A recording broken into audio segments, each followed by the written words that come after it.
Assalamualaikum warahmatullahi wabarakatuh. Sekali lagi. A'udzubillahi minasyaitonirrajim. Bismillahirrahmanirrahim.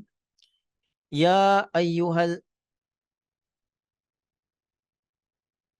Okey, ini kita dah banyak kali belajar. Ya ayyuhallazina amanu, wahai orang-orang yang beriman. Kutiba pun kita dah banyak kali belajar, telah diwajibkan ala ke atas ke atas kamu. Asyam ini perkataan yang baru, iaitu berpuasa. Siam maksudnya berpuasa. Kama sama seperti kutiba telah diwajibkan ala ke atas allazina orang-orang yang min dari qabli sebelum min qablikum dari sebelum kamu, la'alla ini pun banyak kali dah, supaya kamu la'allakum supaya kamu tattaqun menjadi orang-orang yang bertakwa. Ini pun dah banyak kali kita belajar. Takwa itu maksudnya kita mendapat perlindungan daripada bahaya, seperti kita berada di belakang taming, kita dapat perlindungan. Dari segi syariat, takwa maksudnya kita mendapat perlindungan daripada Allah SWT dari melakukan dosa. Baiklah, kita lihat terjemahannya yang mudah. Ya ayyuhallazina amanu kutiba alaikum siyam. Wahai orang-orang yang beriman, telah diwajibkan ke atas kamu berpuasa. Kama kutiba alal ladzina min qablikum, sama seperti telah diwajibkan ke atas orang-orang sebelum kamu. La'allakum tattaqun, supaya kamu menjadi orang-orang yang bertakwa. Jadi ayat ini Allah Subhanahu Wa Taala menjelaskan kepada orang-orang Islam bahawa telah diwajibkan ke atas mereka berpuasa. Jadi puasa ini ada banyak berkatnya. Maka dibawakan ayat ini, kama kutiba alal ladzina min qablikum. Kenapa dibawakan ayat ini? Kama kutiba alal ladzina min qablikum, sama seperti telah diwajibkan kepada orang-orang yang sebelum kamu. Jadi Allah SWT cuba ingin memberikan nasihat, semangat dan dorongan kepada orang-orang Islam bahawa apabila kewajipan kepada mereka untuk berpuasa, itu sebenarnya orang-orang yang terdahulu pun mereka juga ada melakukan amalan berpuasa. Jadi orang-orang yang terdahulu mereka yakin, mereka sangat yakin bahawa dengan amalan berpuasa ini mereka boleh meraih kedekatan dengan Allah Subhanahu Wa Taala. Banyak faedah daripada amalan berpuasa ini, mereka boleh dapat keberkatan, boleh terlepas daripada perkara-perkara buruk, boleh terlepas daripada dosa-dosa, dan doa-doa mereka dikabulkan. Jadi untuk orang-orang yang terdahulu, mereka berpuasa mengikut cara yang sesuai pada masa, tempat dan zaman mereka. Itu mereka telah lakukan, mereka telah sempurnakan sebagaimana yang diperintahkan oleh Allah Subhanahu Wa Taala.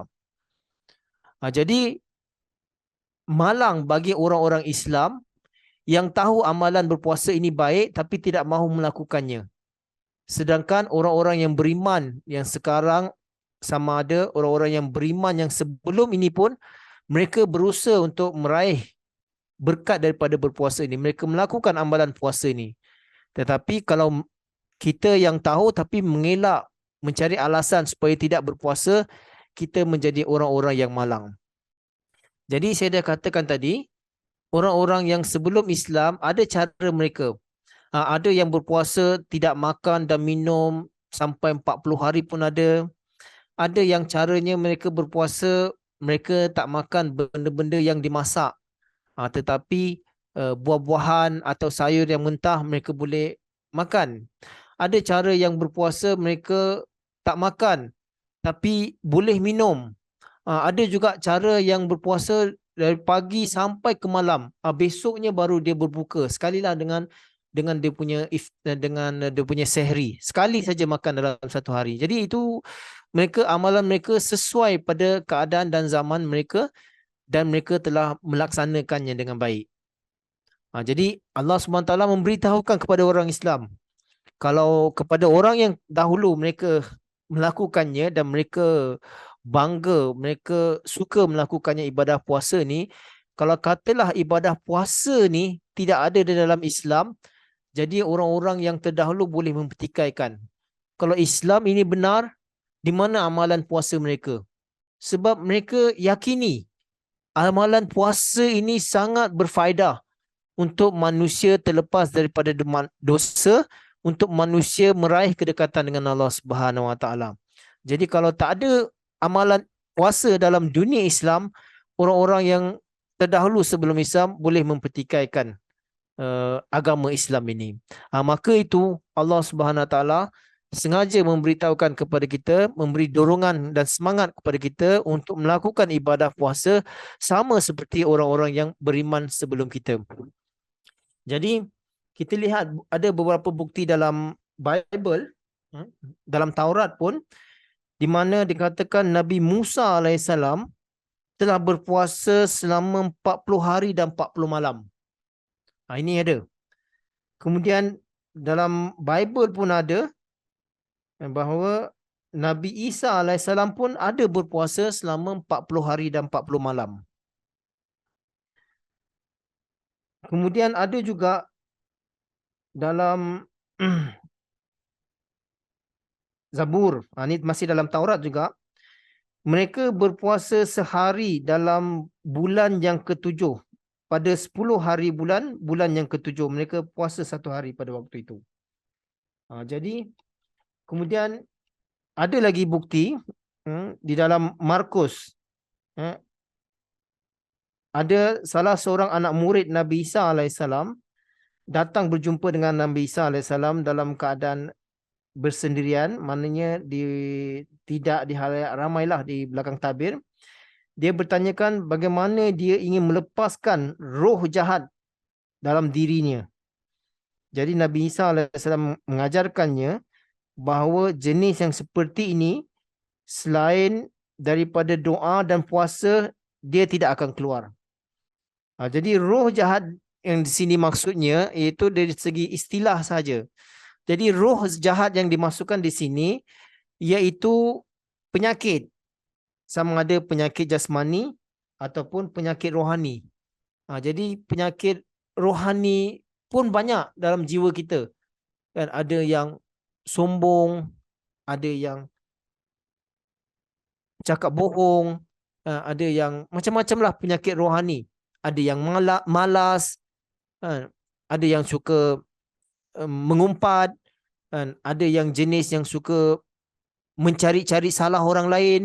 Jadi macam-macam jenis penyakit. Jadi yang dimasukkan di sini roh yang jahat iaitu dalaman mereka, kelemahan, kekurangan yang ada dalam dalaman mereka. Sama juga kita semua tak terlepas. Kita semua masing-masing mempunyai kelemahan, kerohanian dalam diri kita. Antara kita mungkin ada yang suka mengumpat, ada yang malas, ada yang suka mencari salah orang lain, ada yang sombong, ada yang melawan. Jadi berbagai-bagai masalah ada dalam diri kita. Jadi dengan amalan puasa ni, dengan kita berdoa dan mengamalkan amalan puasa, insya-Allah Ta'ala segala kelemahan-kelemahan itu boleh dilunturkan. Dan Allah Ta'ala akan kurniakan kekuatan, berkat, taufik kepada kita untuk melakukan kebaikan. Maka itu dikatakan di sini kama kutiba alal ladzina min qablikum. Okey. Kemudian dikatakan la'allakum tattaqun, supaya kamu menjadi orang-orang yang bertakwa. Saya dah ajarkan dari segi makna tadi bahawa takwa itu maksudnya kita mendapat perlindungan daripada bahaya. Kemudian kita mendapat perlindungan daripada Allah Subhanahu Wa Taala, lalu kita boleh melakukan perkara-perkara yang baik. Jadi di sini ada beberapa maksud daripada ayat ini, la'allakum tattaqun. Yang pertama, supaya kita terlepas daripada tuduhan orang-orang yang terdahulu, yang kalau mereka katakan dalam Islam ini tidak ada amalan puasa, mereka boleh mempertikaikan. Jadi agama ini tak sempurna sebab tidak ada amalan puasa di dalamnya. Tetapi dengan adanya amalan puasa di dalam Islam, mereka tak boleh pertikaikan lagi. Mereka yakin bahawa ini pun salah satu agama yang benar. Sebab agama yang benar pasti mengajarkan umatnya untuk melakukan ibadah puasa. Sebab banyak faedah daripada amalan puasa ni kita boleh raih, kita boleh dapatkan. Itu satu maksudnya la'allakum tattaqun. Kedua maksudnya kita mendapat perlindungan. Jadi kita terlepas daripada dosa-dosa. Jadi benda-benda dosa yang merosakkan, yang boleh merosakkan keimanan kita, kita terpelihara. Sebab itu Rasulullah SAW pun bersabda, kan, dalam ibadah puasa itu bukan saja sekadar kita menahan lapar dan dahaga, tapi kita juga harus memelihara diri kita daripada perkara-perkara yang sia-sia, perkara-perkara yang laru. Dan apatah lagi bercakap bohong. Jadi ini la'allakum tattaqun, supaya kita terpelihara daripada dosa-dosa. Kemudian banyak lagi nanti kita boleh kembangkan dari segi dalam masa sesi soal jawab nanti. Kemudian la'allakum tattaqun yang ketiga maksudnya, apabila kita dah berada dalam perlindungan Allah Subhanahu Wa Taala, barulah kita berpeluang, diberikan ruang untuk melakukan kebaikan. Apabila contohnya kita dah tak mau cakap benda-benda yang bohong, kita tidak mahu bercakap benda-benda yang sia-sia. Jadi pintu kebaikan dibuka untuk kita. Jadi kita bercakap benda yang elok, benda yang baik. Kita menceritakan. Kalau dahulu sebelum puasa kita mendengar benda-benda yang tak elok, orang mengumpat apa sini. Jadi bila dalam bulan puasa kita tak mau dengar cerita-cerita tu. Sebaliknya kita mau dengar banyak daras, kita mau dengar banyak Al-Quran, kita mau membaca buku-buku tentang Al-Quran, hadis, buku-buku Hazrat Masih Maud alaihissalam. Jadi ini yang kita dapatkan kalau kita melakukan ibadah puasa. Apabila kita dah menekan keburukan-keburukan, pintu kebaikan akan terbuka untuk kita. Kemudian makna yang keempat daripada la'allakum tattaqun ini, kita akan mewarnai sifat Allah Subhanahu Wa Taala. Sebab apa? Dalam tempoh bulan puasa itu kita banyak mengamalkan amal kebaikan. Selain daripada beribadat, berpuasa, kita menahan lapar dan dahaga, maksudnya kita dapat merasakan lapar dan dahaganya bagaimana orang-orang yang susah itu merasakan. Jadi kita dapat merasakan bagaimana perih dan payahnya kalau kita serba kekurangan. Jadi ini adalah latihan kepada kita. Kita masih bersyukur, kita masih boleh makan pagi dan malam nanti maghrib kita masih boleh ada makanan. Tapi ada juga orang yang kurang bernasib baik, sampai pagi sampai ke malam tidak ada makanan. Sampai keesokannya ada kadang sampai 2 hari, 3 hari tidak dapat makanan. Jadi itu kita dapat meraih. Bila kita dapat meraih, kita dapat merasakannya dan kita timbul perasaan untuk membantu mereka. Jadi dalam bulan puasa juga kita digalakkan bersedekah, menderma, banyak membelanjakan di jalan Allah Subhanahu Wa Taala. Jadi itu juga kita mewarnai sifat Allah Subhanahu Wa Taala yang memberi, yang mengkurnia. Jadi kita pun memberikan, kita banyak memberikan kepada orang-orang yang susah. Contohnya Allah SWT dalam hadis pernah berfirman, dikatakan ada hamba ini masuk dalam syurga. Jadi Allah Ta'ala tanyakan kepada dia, kan, semasa engkau hidup di dunia, ketika aku lapar, engkau tak beri aku makan? Jadi dia heran, ya Allah, engkau tu maha kaya, maha pemilik, bagaimana cara kami untuk memberikan engkau makan? Lalu Allah SWT menjawab, kalau engkau berikan kepada orang-orang miskin makan, orang-orang yang lapar makan, itu sama seperti engkau memberi aku makan. Begitu juga ketika engkau hidup di dunia, kenapa engkau tak beri aku pakaian? Jadi mereka bertanya, ya Allah, engkau tu maha kaya, maha pemilik, bagaimana kami dapat memberikan engkau pakaian? Jadi Allah SWT menjawab, kalau ada hamba-Ku yang miskin, yang tak berpunya, kalau engkau berikan pakaian kepada mereka, itu bermakna engkau memberi aku pakaian, dan seterusnya. Jadi lihat, jadi kita boleh memainkan warna sifat Allah Subhanahu Wa Taala dalam bulan Ramadan. Apabila kita banyak memberi, kita banyak membantu. Sama ada kita bantu anak-anak yatim ke, orang-orang miskin ke, orang-orang yang serba kekurangan, kita tahu bagaimana perit dan payah nanti hari raya mereka nak menyambut serba kekurangan, dan kalau kita bantu, kita itulah mewarnai sifat Allah Subhanahu Wa Taala. Ini makna yang keempat daripada la'allakum tattaqun. Sebenarnya banyak lagi kalau kita nak kembangkan, tapi saya tinggalkan untuk dalam sesi soal jawab nanti. Jadi salah satu lagi, orang-orang sufi mengatakan bahawa orang-orang sufi ini, kalau mereka ingin benar-benar mahu menjadi orang sufi, mereka orang-orang tasawuf lah, orang-orang tasawuf ni, apabila mereka benar-benar ingin mengamalkan tasawuf, mereka kena kurang bercakap, kurang makan dan kurang tidur.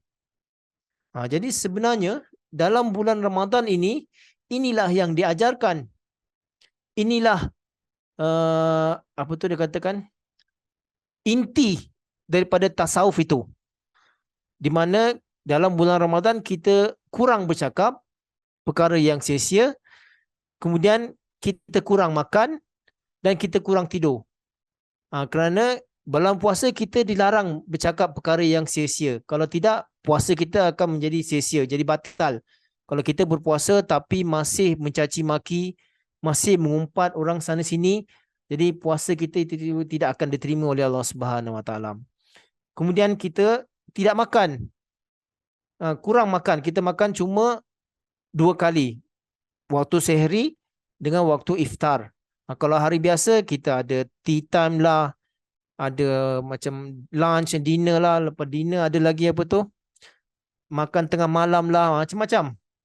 Jadi kita kurang makan dalam bulan puasa ini. Kalau kita makan semasa puasa, itu puasa kita akan terbatal. Kemudian kita kurang tidur. Memang betul kita akan kurang tidur sebab kita harus bangun untuk sahur. Dan sahur, sebelum sahur kita melakukan ibadat tahajud. Kemudian siang kita dah pergi kerja, dah sibuk. Malam balik kerja, lepas tu buka puasa. Lepas isyak ada tarawih lagi. Bila kita solat tarawih, bila kita masuk tidur, berapa jam saja kita tidur. Itu yang secara am, yang secara general, bahawa memang kita akan kurang tidur dalam sepanjang bulan Ramadan berpuasa itu. Jadi inilah antara berkat-berkat dan faedah-faedah daripada kita melakukan amalan puasa.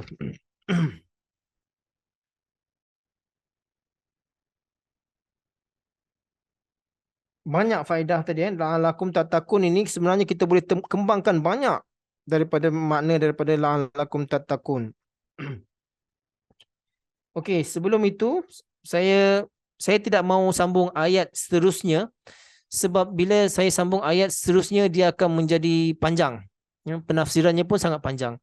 Sebelum itu saya akan tambah lagi faedah daripada kita berpuasa ini, di mana saya dah terangkan tadi, kita akan terpelihara daripada dosa, kita banyak membuat amalan, dan kita akan meraih kedekatan dengan Allah Subhanahu Wa Taala. Jadi ibaratnya macam kita ada wuzuk.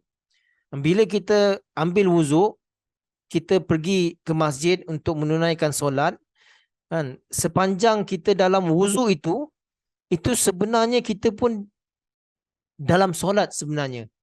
Sepanjang kita menunggu untuk solat berjemaah, sepanjang kita menunggu imam, sepanjang itu kita berada dalam solat, dan kita akan dapat pahala daripada pahala-pahala solat itu. Jadi sama juga dalam berpuasa ini. Sebelum tu, dalam wuzuk itu kita tak benarkan benda-benda yang luar masuk, kemudian kita tak benarkan benda-benda yang dalam keluar. Kita bila kita dah wuzuk, kita tak boleh makan, kita tak boleh merokok, kita tak boleh masukkan benda-benda lain-lain. Ini akan mengurangi atau membatalkan puasa kita. Jadi sama juga, tidak ada benda luar yang masuk dan tidak ada benda yang dalam pun keluar. Kalau kita buang hadas atau kata kita terkentut, itu pun akan membatalkan wuzuk kita. Jadi ini pun gambaran yang dibawa oleh Hazrat Muslim Maud radhiyallahu anhu dalam tafsir Kabir ini. Dia memberi gambaran bagaimana banyak pahala ketika kita masih dalam wuzuk itu. Kita tak benarkan benda yang luar masuk dan benda yang dalam pun tak dibenarkan keluar. Jadi dari segi rohani, apa yang dimasukkan di sini? Kalau kata benda-benda luar tu tak boleh masuk, kita faham. Kita tak mau dengar benda-benda yang buruk. Kita tak mau orang datang bawa cerita-cerita yang mengumpat, membawa cerita-cerita yang dusta, memfitnah. Kita tak mau benda-benda tu. Kita tak mau dengar benda-benda yang seperti itu. Kemudian apa yang tak mau keluar? Ini digambarkan dalam Al-Quran. Orang-orang yang beriman itu salah satu sifatnya wal kazimina wal kaziminal ghaiz. Maksudnya orang-orang yang bertakwa itu menahan kemarahannya apabila datang marah. Jadi ini maksudnya. Kita boleh jadi marah. Kadang-kadang ketika berpuasa kita boleh jadi marah. Tapi kita menahan kemarahan itu. Jadi bila kita menahan kemarahan itu, kita tekan kemarahan itu, jadi kita akan mendapat pahala yang tinggi dalam berpuasa itu. Jadi ini yang maksudnya kita menahannya daripada keluar. Bukan saja marah, apa saja. Kan? Mungkin kita punya ketidaksukaan pada sesuatu, kan? Kita zahirkan tapi kerana kita berpuasa, kita menahan. Kan? Ada orang cakap dengan kita, kita tak suka tapi kita tak tunjuk pun kita tak suka. Kita biarkan saja. Lepaskan saja. Itu antara beberapa contoh yang kita perlu lakukan ketika berpuasa. Sebab itu apabila ada juga dalam hadis Rasulullah sallallahu alaihi wasallam bersabda, jika kita sedang berpuasa, ada orang yang sengaja mencari gaduh, mencari pasal dengan kita, kita kena sampaikan kepada mereka, ana saimun, bagi tahu kepada mereka bahawa aku sedang berpuasa. Jangan nak cari gaduh, jangan nak cari pasal. Maknanya kita perlu menahannya dari keluar. Keburukan-keburukan itu daripada terkeluar. Jadi kalau kita boleh melaksanakan seperti ini, bukan sahaja benda-benda yang buruk masuk, sama juga benda-benda buruk yang dari dalam pun keluar pun kita tahan. Sepanjang itu, kita akan dapat meraih berkat puasa yang tinggi. Balasannya nanti daripada Allah Subhanahu Wa Taala. Jadi satu ayat saja pada hari ini kerana saya bimbang bila saya masuk ke sini, ayat seterusnya akan menjadi sangat panjang sebab di sini akan timbul banyak soalan nanti. Jadi biar kita hadamkan di sini dulu. Kalau ada siapa-siapa nak tanyakan soalan atau kalau siapa-siapa inginkan lebih penjelasan lagi, boleh silakan. Untuk itu hari ini, wabillahi taufiq wal hidayah. Assalamualaikum warahmatullahi wabarakatuh.